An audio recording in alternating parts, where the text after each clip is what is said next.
우리 1절부터 12절까지 말씀을 같이 읽도록 하겠습니다. 같이 읽겠습니다. 시작. 그 일 후에 하나님이 아브라함을 시험하시려고 그를 부르시되 아브라함아 하시니 그가 이르되 내가 여기 있나이다. 여호와께서 이르시되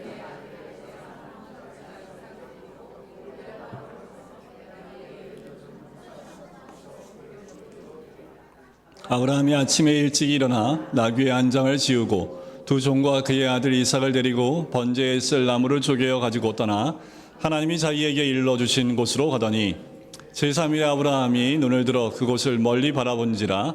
이에 아브라함이 그들에게 이르되 너희는 나귀와 함께 여기서 기다리라. 내가 아이와 함께 저기 가서 예배하고 우리가 너희에게로 돌아오리라 하고, 아브라함이 이에 번제의 나무를 가져다가 그의 아들 이삭에게 지우고 자기는 불과 칼을 손에 들고 두 사람이 동행하더니 이삭이 그 아버지 아브라함에게 말하여 이르되 내 아버지여 하니 그가 이르되 내 아들아 내가 여기 있노라. 이삭이 이르되 불과 나무는 있거니와 번제할 어린 양은 어디 있나이까. 아브라함이 이르되 내 아들아 번제할 어린 양은 하나님이 자기를 위하여 친히 준비하시리라 하고 두 사람이 함께 나아가서 하나님이 그에게 일러주신 곳에 이른지라. 이에 아브라함이 그곳에 제단을 쌓고 나무를 버려 놓고 그의 아들 이삭을 결박하여 제단 나무 위에 놓고 손을 내밀어 칼을 잡고 그 아들을 잡으려 하니 여호와의 사자가 하늘에서부터 그를 불러 이르시되 아브라함아 아브라함아 하시는지라. 아브라함이 이르되 내가 여기 있나이다 하매 사자가 이르되 이스에 그 아이에게 내 손을 대지 말라. 그에게 아무 일도 하지 말라. 내가 내 아들 내 독째까지도 내게 아끼지 아니하였으니 내가 이제야 내가 하나님을 경외하는 줄을 아노라. 아멘. 글쎄 오늘 본문 말씀 우리가 익히 잘 알고 있는 본문의 말씀이기도 하고 이 본문 말씀은 많이 글쎄요 조금 마음에 부담이 되는 말씀이기도 하지요. 하나님이 아들 내놓으라고 하는 본문이에요. 우리가 이해할 수 있는 또 우리가 믿음으로 바라보지 않으면 도대체 이해할 수 없는 말씀이기도 하지요.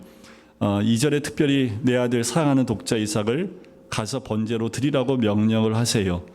이 본문을 통해서 우리가 헌신에 대한 이야기를 많이 하지만 헌신 좀 쉽지 않은 단어이기도 하고 이 본문 가고 헌신을 얘기하면 참 더 많은 부담을 느낄 수밖에 없지요. 고린도서 9장 7절에 보면 각각 마음에 정한 대로 할 것이요 인색함이나 억지로 하지 말지니 하나님은 즐겨내는 자를 사랑하신다라고 말씀을 합니다. 그러니까 하나님은 어떻게 해요? 억지로 헌신하는 거 원치 않으신다라는 거죠. 자원하는 것을 기쁘게 받으신다라는 거예요. 강요한다고 해서 우리가 이럴 수 있습니다. 복 받으려면 해야 돼. 그 복 받기 위해서 마음은 원치 않는데 헌신하거나 헌금한다면 하나님 기쁘게 받으실 수 없다라는 거지요. 목적이 이미 다른 데 있기 때문에 그렇습니다. 자, 그렇다면 하나님께서 아브라함에게 아들을 바치라고 왜 하셨을까라는 거예요. 의도는 1절에 분명히 나옵니다. 하나님이 아브라함을 시험하시려고 그를 부르시되라고 말씀하지요. 자, 하나님께서 우리를 시험하시려고 부르실 때가 있다는 사실을 우리는 알아야 합니다. 물론 이 시험은 우리를 넘어뜨리려는 유혹은 아닙니다. 이 시험은 우리를 세우려고 하시는 우리의 믿음을 연단하심으로 강하게 하시는 하나님의 은혜가 있는 거지요. 우리가 꼭 기억하셔야 될 것은 하나님께서 이런 시험을 하실 때는 우리를 넘어뜨리려고 하시는 것이 아니라는 거예요. 우리의 믿음을 스스로 확인하게 하시려는 거지요. 때로는 우리의 약함을 알게 하시고 때로는 우리의 믿음의 견고함을 보게 하셔서 위로하시기도 하고 격려하시는 모습을 볼 수 있게 됩니다. 자, 아브라함이 하나님 만난 지도 세월이 많이 흘렀어요. 한번 볼까요? 아브라함이 하나님의 부름심 받을 때 몇 살? 퀴즈. 네. 아브라함을 하나님이 콜링하실 때 아브라함이 나이가 몇 살이요? 75세입니다. 자, 이삭을 낳을 때는 몇 살? 그 몇 년 걸렸어요? 25년. 자, 이삭을 바칠 때는 그러면 아브라함의 나이가 아브라함을 부르신 이후에 몇 년 정도 흘렀을까? 이때 이삭을 보면 자기가 번제로 드려질 그 나무를 등에 질 정도 되니까 이 동훈이 정도는 됐겠지요, 그죠? 네, 동훈이 등발은 돼야지. 네. 네, 동훈이하고 글쎄요, 지금 이제 김영립 사님이 동훈이하고 이렇게 하면 동훈이한테 힘이 밀리지 않을까 할 정도로, 그러니까 지금 동훈이 정도 된 나이가 아닐까라는 생각이 들어요. 그렇다면 100세에 낳기 때문에 지금 사춘기 나이라고 한다면 25년보다 한 15년 정도 흐르지 않았을까? 대략 40년 정도가 흐르지 않았을까? 그럼 아브라함은 몇 세 죽었을까요? 퀴즈. 아브라함 몇 세 죽었어요? 목사님, 제가 그거 어떻게 알아요? 아브라함 죽을 때 죽었겠죠. 그렇죠? 네, 죽을 때 죽었겠죠. 성경에 175세로 나옵니다. 자, 그러면 이삭을 바치는, 모리아산에 바치는 이 사건이 115세가 됐다고 가정하에 보면 몇 년을 더 산 거예요? 대략 60년을 더 살았다라는 것을 볼 수 있습니다. 자, 사람들은 인생의 종착역이라는 말을 종종 하지요. 아마 저도 내 인생의 종착역은 어떤 곳일까 생각해 보았습니다. 자, 인생의 종착역이 어떤 자리가 될지, 이런 아브라함이 겪었던 이 모리아산의 한 산과 같이 이것이 종착역일까? 그 마지막 역에서 하나님께서는 시험하시려고 부르실 것 같아요. 저도 마찬가지입니다. 우리의 인생의 종착역이 어떤 자리가 되기를 혹시 원하십니까? 여러분들 어떤 종착역에서 주를 만나시기를 원하십니까? 하나님께서 도대체 나를 어디까지 데려가시려고 하시는 것인지, 왜 나에게 여기까지 요구하시는가? 하나님께서는 우리가 생각지도 못했던 어떤 영역이나 애정의 대상을 우리 눈앞에 가져다 놓으십니다. 하나님은 우리에게 종착역에서만 우리를 시험하시는 것은 아니지요. 때때로 우리를 중간중간 시험하시고 믿음 가운데 견고하게 하시며 세워나가십니다. 그 하나님을 우리는 생각하는 거지요. 이만하면 되지 않았을까? 이 정도 됐으면 하나님 되지 않았습니까? 라고 우리가 쉽게 그만두고 싶은, 어쩌면 교만한 마음이 될 수도 있겠지요. 물론 우리 자신은 의도적으로 그렇게 생각하려고 하는 것은 아니기 때문에 교만하다 말할 수는 없겠지요. 하나님께서는 그런 우리를 또 시험하십니다. 그때 우리는 또 얘기하지요. 하나님, 도대체 어디까지 나를 데려가려고 하십니까? 여기 이제 되지 않으셨습니까? 라고 볼멘 소리가 나오기도 해요. 저는 아브라함이 아들 이삭을 하워링이 생기는 것 같은데 다른 건 다 뮤트 좀 부탁드리겠습니다. 네, 욥기서 1장을 좀 읽으면서도 오늘 본문과 이야기가 겹치면서 좀 비슷하지 않는 생각이 들어요.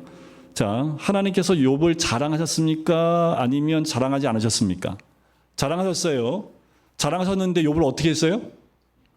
다 뺏어가게 만드시고 몸까지 다 상하게 하셨다라는 거지요. 도대체 그럼 욥을 어디까지 데려가시려고 그런 고난을 허락하시는 걸까? 왜? 라는 질문이 들지요. 다윗도 그렇지 않습니까? 그의 생애도 마지막까지 바람이 잘 날이 없을 정도로 그렇게 허락하신 이유가, 의도가 무엇일까? 어디까지 데려가시려고 그렇게 하시는 것입니까? 그 종착역은 어딘가라는 거예요. 아브라함의 경우에 우리는 이렇게 말할 수 있지요. 아들을 바치는 데까지입니다. 왜냐하면 우리는 그 이후에 아브라함의 삶에 대한 기록이 이야기가 없다는 것을 확인할 수 있어요.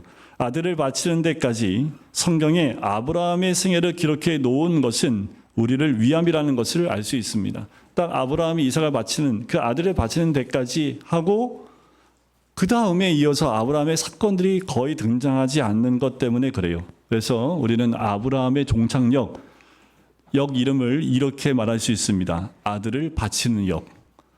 여기가 아마 아브라함의 신앙의 종착역, 그러니까 인생의 끝인 종착역보다는 그의 신앙의 종착역이지 않았을까. 아들을 바치는 역.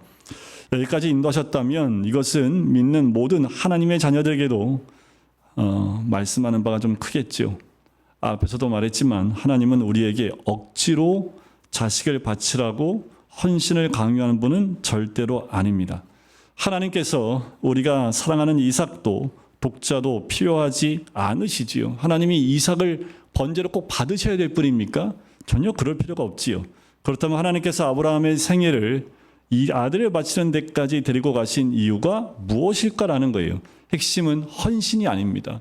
핵심은 예배입니다. 그래서 오늘 제목이 이거예요. 인생은 예배자가 되는 과정이다. 그러니까 마지막 종착역, 거기는 무슨 역이 돼야지 맞습니까? 예배역이 되는 게 맞아요. 우리 인생은 온전한 예배의 역까지 하나님이 우리를 인도하신다라는 거지요. 예배가 우리의 인생의 목적이라고 생각해 보신 적이 있으십니까? 예배는 창조의 목적입니다. 하나님 우리 창조하셨을 때 우리가 하나님을 기쁘게 하는, 또 하나님으로 인하여 즐거워하는 그 모습, 하나님을 예배하는 그 방법, 그것이 바로 영원히 하나님을 즐거워하는 모습이 하나님을 예배하는 방법입니다. 결론 나왔지요. 여러분들 어떤 게 예배하는 역이에요? 예배 역이에요? 하나님만으로 인하여 기뻐하고 즐거워하는 데까지 가는 것, 그것이 바로 예배의 역입니다. 우리가 아무리 많은 것을 바치고 헌신했다 해도 하나님께서 그 바침을 통해서 영광을 받으시지 않는다라는 거예요. 영광을 안 받지 않으시겠죠. 하지만 하나님께서 원하시는 그 영광은 하나님으로 인하여 즐거워하며 그 영광을 돌려드리는 것, 그것을 주님이 창조의 목적으로, 또 우리 인간의 목적으로 삼으셨다라는 거예요. 우리가 태어나는 것은 에덴 동산 밖에서 태어났습니다. 그래서 우리는 죄인으로 이 땅에 왔지요. 그래서 하나님을 싫어하고 오해하고 하나님이 아닌 자아를 숭배하는 모습으로 가요. 이게 우리의 본능입니다. 그래서 자기 위주, 나 위주예요. 하나님을 믿고 있지만 계속 믿는 이유도 나를 위해서 믿어요. 이걸 바꾸기가 참 어려운 것이 죄성으로 태어난 우리의 모습이기 때문에 그렇습니다. 우리는 하나님이 없으면 하나님을 대체할 예배의 대상을 무조건 만들게 되어 있어요. 왜요? 우리가 태어난 창조된 목적이 거기 있기 때문에 아무리 죄를 졌다 하더라도 예배의 대상을 만들어요. 그게 물질이건 그게 자녀이건 어떠한 모습이건 어떠한 예배의 그 대상을 만든다라는 거지요. 하지만 그 예배의 대상을 만들 때마다 매번 실패해요. 안됨을 경험해요.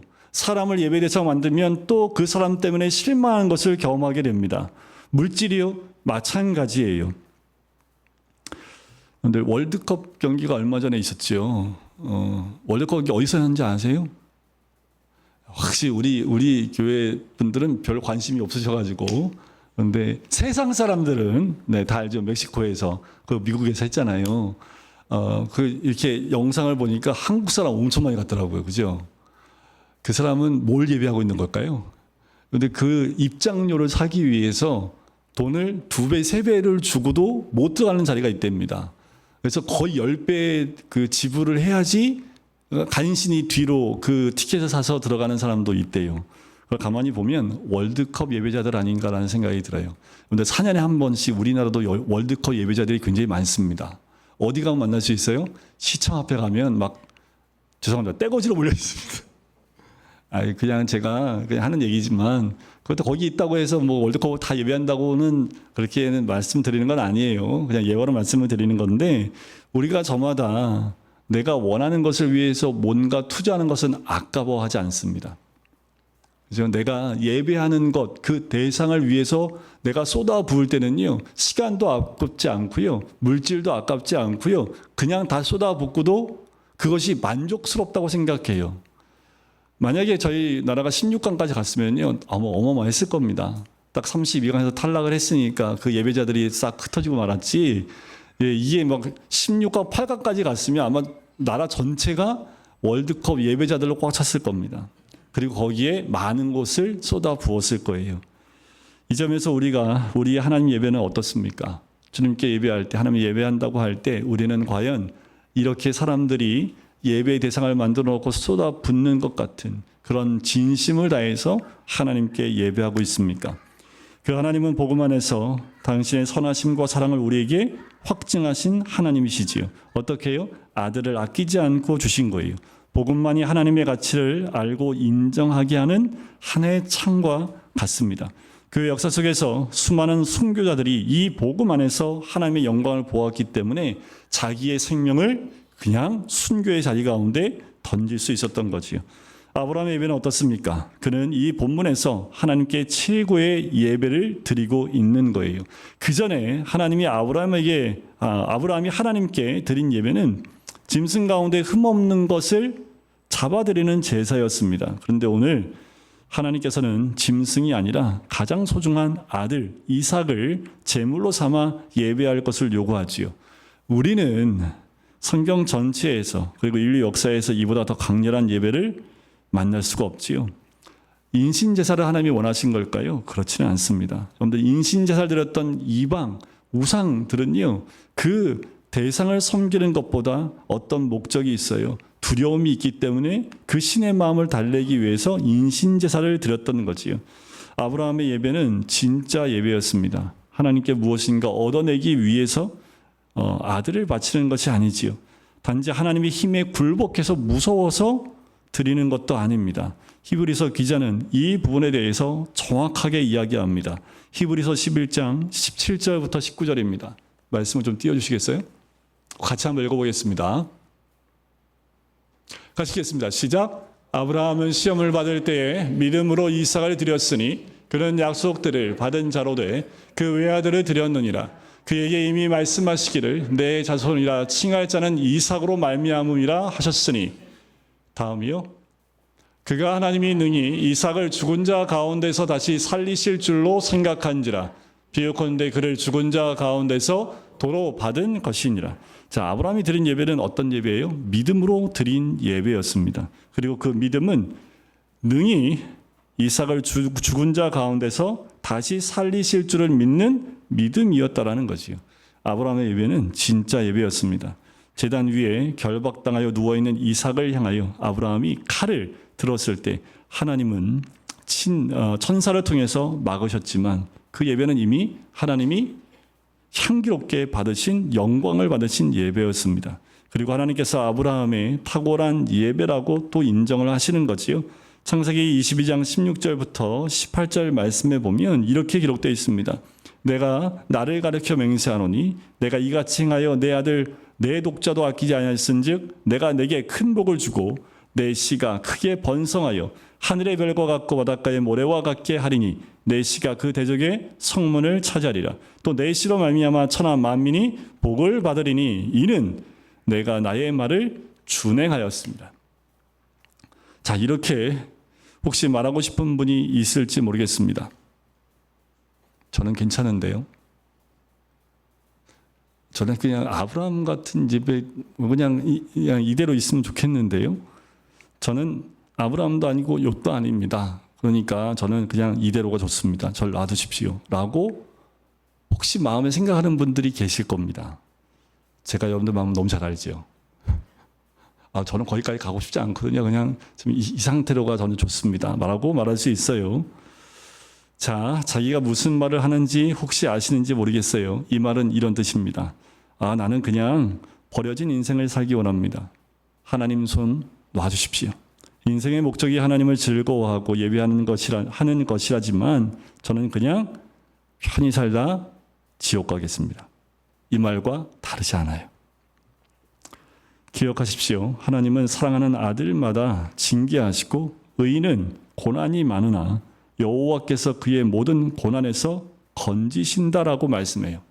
예배자로 만드시는 과정은 모든 신자, 모든 하나님의 자녀에게 일어나는 일입니다. 예배자는 예수 그리스도를 믿는 그리스도인에게 반드시 드러나는 모습이라는 거예요. 한 명도 예배도 없습니다. 그러면 우리가 이제 살펴야 할 것은 이 예배가 아브라함의 생애에 언제 일어났는가라는 거예요. 이 일은 앞서 말했지만 아브라함이 하나님을 만난 이후 약 40여 년이 되어갈 때의 이야기죠. 혹시 오늘 하나님께서 나에게 이것을 요구하시는 것은 아닌가 걱정하지 마십시오. 하나님께서 수준에 맞게끔 인도하시지 갑자기 뜬금없이 이렇게 하시지 않아요. 하나님께서는 무려 25년이나 그것도 아브라함과 사라가 아이를 낳을 수 없을 지경이 되도록 기다리시고 약속하신 아들을 주심으로써 그들을 시험하셨고 그렇게 하나님께 대한 그들의 믿음이 견고해지게 그들을 길러주신 거예요. 하루아침에 되는 거 아닙니다. 여러분들 하루아침에 갑자기 이런 요구를 하나님이 시험으로 하시지 않는다라는 거예요. 그만큼 매 순간마다 우리를 시험하시고 믿음이 성장케 하시는 과정들이 있다라는 거지요. 그 인생의 여정은 예배역이라고 하는 하나님의 아브라함의 인생의 종착역으로 그를 데려가시는 하나님께서 허락하신 은혜로운 여정이었습니다. 물론 아브라함은 늘 잘하지 못했다라는 것을 우리는 보고 압니다. 대단히 중요해요. 이게 얼마나 은혜가 되는지 몰라요. 아브라함이 아내를 2번이나 팔아먹은 것이 우리에게 얼마나 은혜가 되는지 몰라요.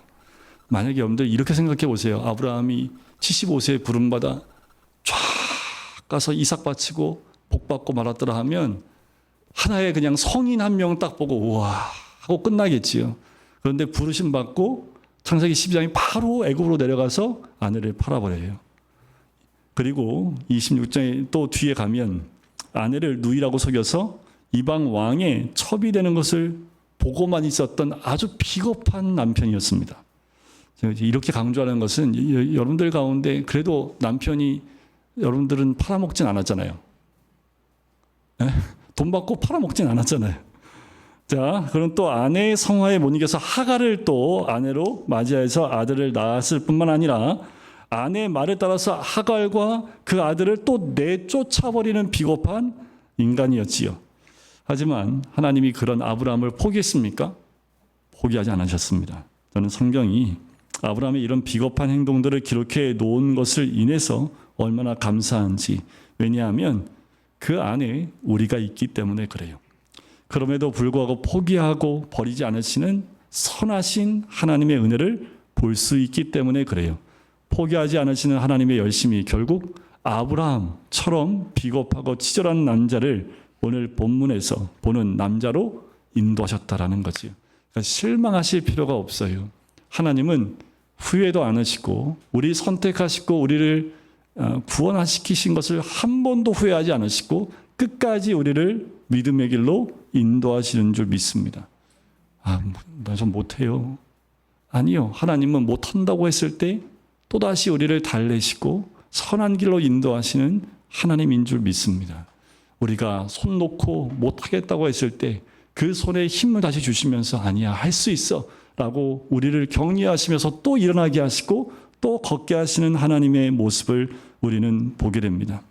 우리의 많은 실패 그리고 고통을 통해서라도 하나님께서는 당신의 자녀를 결코 포기하지 않으시고 진짜 예배자로 만드신다라는 거예요. 우리 하나님은요, 우리를 믿어주시는데 알파와 오메가까지 믿어주십니다. 우리가 예수 그리스도를 믿고 난 이후부터 주님 부르신 그날까지 우리가 설령 넘어지고 죄 가운데 또 넘어지고 구름통에 빠진다 할지라도 우리를 믿어주신다라는 거예요. 제가 믿지 않는 가정에서 태어나서 믿음의 길을 가는데 정말 큰 도움을, 큰 힘을 주셨던 분이 한 목사님이 계세요. 제가 어떤 죄를 짓고 그 앞에 가서 하나님 앞에 가서 회개해야 되는데 목사님 앞에 찾아가게 돼요. 찾아가서 막 다 고백을 해요. 고해성사는 아닙니다. 그렇다고 기도 안 하는 건 아니고. 그런데 늘 항상 그 목사님은 저를 믿어주셨어요. 그럴 수 있어. 실수할 수 있어. 이런 못된 놈, 너 그런 줄 알았어. 하고 그냥 한번 딱 때려주고 쫓아내셨으면 어쩌면 저는 아마 믿음의 길 못 갔을 수도 있었을지 모르겠습니다. 한 사람이 저를 믿어줬기 때문에 그 큰 힘을 얻는 것처럼 하나님이 우리를 믿어주신다면 이보다 더 큰 은혜가 어디 있습니까? 여러분들 때로 우리가 하나님 기뻐하지 않는 자리와 장소로 간다 할지라도 하나님 우리를 부르시고 다시 돌아올 것을 믿고 기다려주시는 분이 우리 하나님인 줄 믿습니다. 하나님께서 욥을 믿어주셨기 때문에 욥에게 그런 고난을 허락하신 것 아닐까요? 우리에게 고난이 오는 것도 마찬가지입니다. 하나님 우리를 믿으시기 때문에 고난을 허락하신 거예요. 너 고난받고 죽어라 라고 주신 것이 아니라 그 고난에도 쓰러지지 않고 다시 믿음으로 다시 설 것을 알기 때문에 그것을 믿기 때문에 하나님이 우리에게 고난도 허락해 주신다라는 거지요.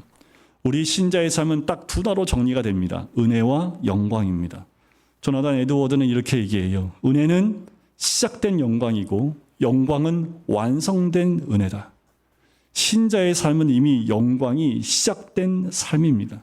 종착역의 영광은 우리가 하나님을 가장 놀랍게 예배하게 될 때 드러나기 시작할 것입니다.